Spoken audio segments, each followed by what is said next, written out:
Thank you very much. But so, please ask questions. Please, discuss as we go through this, because I think the value lies in the conversation. So,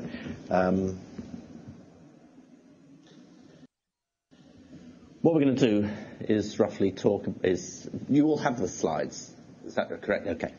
So you can see that the idea is a little bit of background on the current state of the pharmaceutical industry.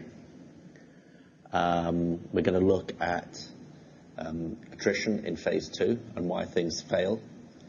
Because as Richard and I know, and a lot of the work that we do is if you deeply understand why you're failing, then you can start to do something about it rather than just repeating errors and hoping that if you throw enough things into phase 2, something will come out of the other end.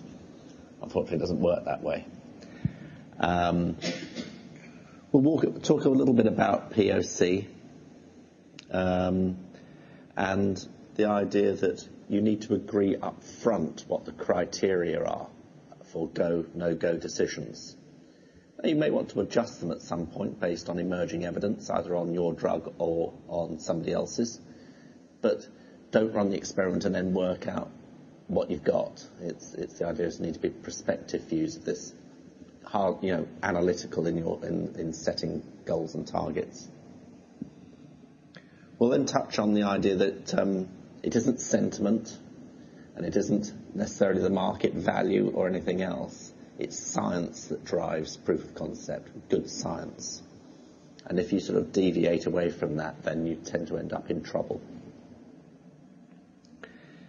The other thing about it is that there's more than one way of arriving at POC, proof of concept, and there's more than one way of developing drugs. And we'll talk around some of the options that are out there, some of the variations on development strategies that exist.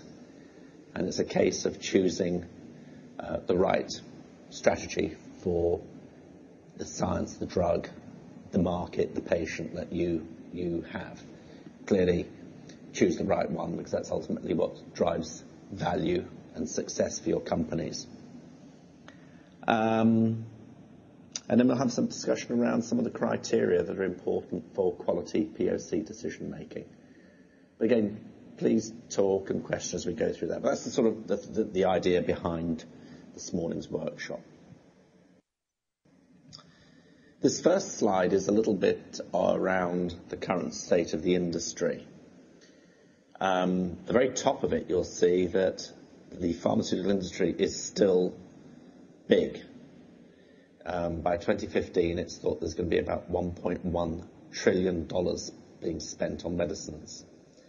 And although the rate of growth on spending has slowed, it's still growing at about 3 to 5% or 3 to 6% per year. So although people are saying, life is it is tough, and it is tough, but there's still a demand out there for new and breakthrough medicines to meet unmet medical need. So what you can see in the chart on the right-hand side is clearly that R&D expenditure sort of peaked in the mid-2000s. And it's tailing off a little bit, and you can see that with companies pulling back on their budgets, mergers, acquisitions, all those other sorts of things. But nonetheless, it's still a huge amount of money. Development timelines are creeping out.